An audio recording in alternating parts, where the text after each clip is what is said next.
செல்வராணி என் நெருங்கிய தோழி. நாங்க 2 பேரும் ரொம்ப அந்யோன்யம். என் வீட்டுக்கு பக்கத்துல தான் அவ வீடும். 2 பேரும் ஒன்னாதான் ஸ்கூலுக்கு போவோம், சாப்பிடுவோம், விளையாடுவோம், படிப்போம், அரட்டை அடிப்போம். இத்தனைக்கும் குணத்துல நானும் அவளும் 2 துருவம். நான் எப்பவுமே தைரியசாலி. ஆனா அவ எனக்கு நேர் எதிர். செல்வராணிக்கு எதுக்கெடுத்தாலும் ஒரு பயம், வேண்டாத கவலை. அனாவசிய கற்பனைய வளர்த்துக்கிட்டு திகில்ல டென்ஷன் ஆகிடுவா. நேரத்துக்கு பஸ் வரலாம் கூட பதட்டமாயிடுவா. ஏன் யாமினி பஸ் இன்னும் வரலையே, நம்ம ஸ்கூலுக்கு லேட் ஆயிடுவோமோ, மிஸ் முட்டி போட சொல்வாங்களோ, என்னப்பா பண்றது, என் அப்பாவை அழைச்சிட்டு வரமான்னு சொல்லிட்டா வீட்டுல கொன்னுடுவாங்களே. சொல்லும் போதே கண்களில் அவளுக்கு குளம் கட்டிவிடும், தொண்டை அடைக்கும். ஏய், ஒன்னும் ஆகாது, சும்மா இருப்பா, வேகமா நட, நேரத்துக்கு ஸ்கூலுக்கு போயிடலாம், நான் இருக்கேன், கவலைப்படாத.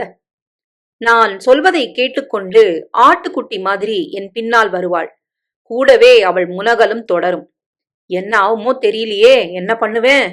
ஏய், கம்னு வா என நான் அதட்டுவேன். 2 நிமிஷத்துக்கு பிறகு திரும்பவும் அதே பல்லவியை பாட ஆரம்பித்து விடுவாள். இது போல நிறைய சம்பவங்கள். தென்னாலி படத்தில் வரும் கமல் மாதிரி செல்வராணிக்கு கொஞ்சம் திறந்த கதவும் பயம், முழுசா மூட்னா கதவும் பயம், காடு பயம், நாடு பயம், குளம் பயம், குளத்துக்குள் இருக்கும் நண்டு பயம் என பயந்து பயந்து சாகிற ஜாதி அவள். அதனால் தானோ என்னவோ அவளுக்கு எப்போதும் என் துணை வேண்டும், என் ஆறுதல் பேச்சு அவளுக்கு தேவையாக இருந்தது.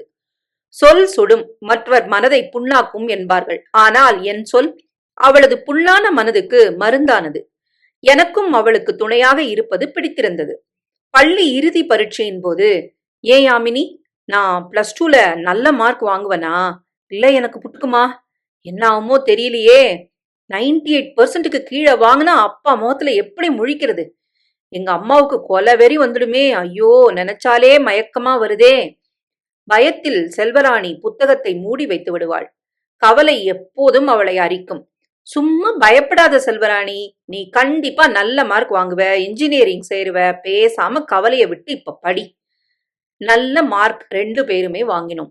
கேட்ட காலேஜ் 2 பேருக்குமே கிடைத்தது. ஏன் யாமினி, எனக்கு ரொம்ப பயமா இருக்கு, நிஜமா சொல்லு, எனக்கு கல்யாணம் ஆகுமா? நான் ஒன்னும் ரொம்ப கலர் இல்லையே, என் தலைமுடி வேற கம்மி, எவன் பண்ணிக்குவான்? இல்ல இப்படியே தனியாவே நின்னுடுவேனா? எல்லாரும் எனக்கு கேலி பண்ணுவாங்களே, எப்படி யாமினி ஃப்ரெண்ட்ஸ் முகத்துல எல்லாம் விழிக்கிறது? ஏய் செல்வராணி, சும்மா சீன் போடாத, உனக்கு என்ன குறைச்சல், கல்யாணம்லாம் கட்டாயம் ஆகும். ஹீரோ மாதிரி அழகா ஒருத்தன் உன்னை கொத்திட்டு வருவான் பாரு, அப்போ என்ன மறந்துடாத தாயே. வழக்கம் போல அவளது தேவையற்ற பயம் பொய்த்து விட்டது. அவளுக்கு அவளது 21வது வயதிலேயே திருமணமாகிவிட்டது. அவள் திருமணத்தின் போது நான் இந்தியாவிலேயே இல்லை, கனடாவில் படிக்க போய்விட்டேன். அவளது திருமணத்திற்கு முன்பாவது அடிக்கடி போனில் பேசுவோம். அவள் புகுந்த வீடு போனவுடன் கேட்கவே வேண்டாம், அவளுக்கும் எனக்கும் சுத்தமாக தொடர்பு இல்லாமலே போய்விட்டது. ஆனால் அவள் நினைவு மட்டும் என்னை விட்டு அகலவே இல்லை. அவளது பிரிவு என்னை ரொம்ப நாள் வாட்டியது. அவளுக்காக, அவளது அருகாமைக்காக எனது மனம் ஏங்கியது. இருந்தாலும் அவளது புகுந்த வீட்டில் அவளை தொடர்பு கொள்ள கொஞ்சம் தயக்கமாகத்தான் இருந்தது. அவளும் என்னை தொடர்பு கொள்ளவில்லை. கால ஓட்டத்தில் கொஞ்சம் கொஞ்சமாக அவளை மறந்துவிட்டேன். என்னதான் வாட்ஸ்அப் அது இது என வந்தாலும் அவளை என்னால் கண்டுபிடிக்க முடியவில்லை. என் வாழ்க்கை ஓட்டமும் அப்படியே ஓடிப்போனது. பெண்களுக்கு ஒரு பிரச்சனை, திருமணத்துக்கு பிறகு கணவன் பேரை சேர்த்து கொண்டார்களானால் அவர்களை இந்த சமூக வலைத்தளத்தில் கண்டுபிடிப்பதும் கஷ்டம்தான். சில நாட்கள் தேடிவிட்டு விட்டுவிட்டேன். 27 வருடம் போனதே தெரியாமல் போய்விட்டது. திடீரென எனக்கு அலுவலக வேலையாக சென்னை வர ஒரு சந்தர்ப்பம் கிடைத்தது. அவளை பார்க்க ஒரு வாய்ப்பு. சென்னை வந்தவுடனே அவளது விலாசத்தை கண்டுபிடித்து அவளை பார்க்க முடிவு செய்தேன். ட்ரைடன்ட் ஹோட்டலில் என் செமினார் முடிந்தவுடன் ஒரு நாள் சாயந்தரம் அவளை பார்க்க நேராக நங்கநல்லூர் போனேன். அவளது வீட்டின் முன் காரிலிருந்து இறங்கினேன். வாசலில் தலை நரைத்த ஒரு வயதான பெண் என்னையே வைத்த கண் வாங்காமல் பார்த்து கொண்டு உட்கார்ந்திருந்தாள். எனக்கு அடையாளம் தெரிந்துவிட்டது.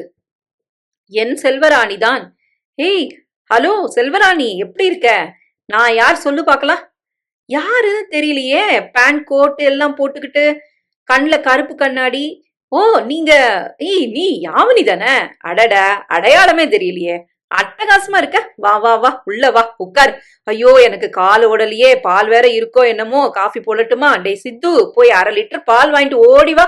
கடைய மூடினாலும் மூடி இருப்பான், ஓடு ஓடு ஓடு என தன் மகனை ஏவிக்கொண்டே என்னை மீண்டும் சந்தித்ததில் மட்டற்ற மகிழ்ச்சி அவள் முகத்தில் தெரிந்தது. அப்புறம் சாப்பிடுறேன், நீ மட்டும் என்ன ரொம்பத்தான் மாறி இருக்க. கண்ணாடி பாரு. ஆமா, ஏன் இப்படி வெயிட் போட்ட? அதை ஏன் கேக்குற யாமினி? மூட்டு வலி, ரத்த அழுத்தம் போதா குறைக்கு இப்ப அல்சர் வேற படுத்துது. ஆமா, நீ என்ன காயகல்பம் சாப்பிடுறியா என்ன? பார்த்தா இவ்வளவு ஸ்மார்ட்டா தெரியற, ஒல்லியா அழகா, எப்படிடி, செம்மையா இருக்குடி. அதெல்லாம் விடு, நீ என்ன பண்ற அத சொல்லு முதல்ல. எத்தனை பசங்க உனக்கு? என்ன பண்றாங்க? அவர் என்ன பண்றாரு? என்னத்த சொல்றதுப்பா, பையனும் பொண்ணும் ஏதோ படிச்சு முடிச்சிட்டாங்க. ஆனா பாரு, பையன் இப்போ கடைக்கு போனானே, கல்யாணம் பண்ணிக்கவே மாட்டேங்கிறான். வீட்ல ஒரே சண்டை. பொண்ணுக்கும் இங்க பக்கத்துலதான் கல்யாணம் ஆகி குடுத்துன்னு இருக்கிறா. ஆனா என்ன பிரச்சனையோ, இன்னும் குழந்தை பிறக்கலடி. என் பசங்க 2 பேரும் இப்படியே இருந்துருவாங்களோன்னு ஒரே கவலையா இருக்கு. வம்சமே இல்லாம போயிடுமோன்னு நினைச்சா பயமா இருக்குப்பா. என்ன பண்றதுனே தெரியல. ஒன்னும் ஆகாது, அது அவங்க பிரச்சனை. நீ கவலைப்பட்டு என்ன பிரயோஜனம்? பேசாம விடு, எல்லாம் நல்லாவே நடக்கும். நீ எப்படி இருக்க அத சொல்லு என நான் தைரியம் சொன்னேன். என்னமோ நீ சொல்ற, நினைக்கிறதெல்லாம் நடக்குமான்னு தான் தெரியல.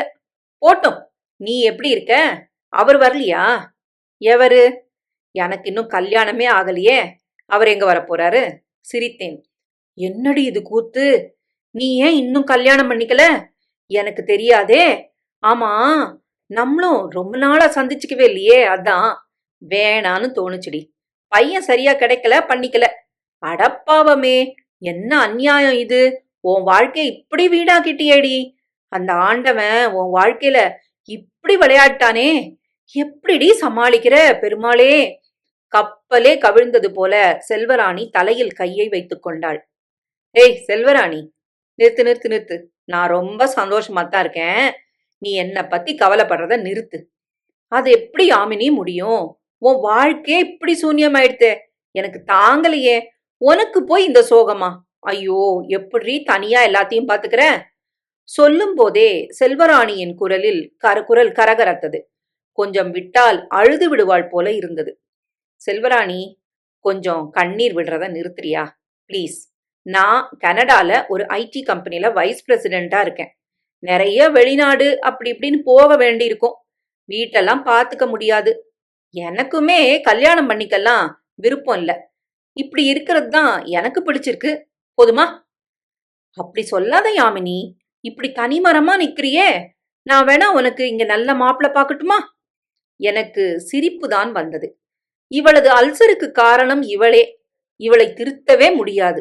இவள் மாதிரி ஆட்களுக்கு கவலைப்பட, புலம்ப ஏதாவது காரணம் இருந்து கொண்டே இருக்க வேண்டும். இப்போ எனக்கு இந்த வயது 50 வயது அரை கிழவிக்கு மாப்பிள்ளை தேடப் போகிறாளாம்.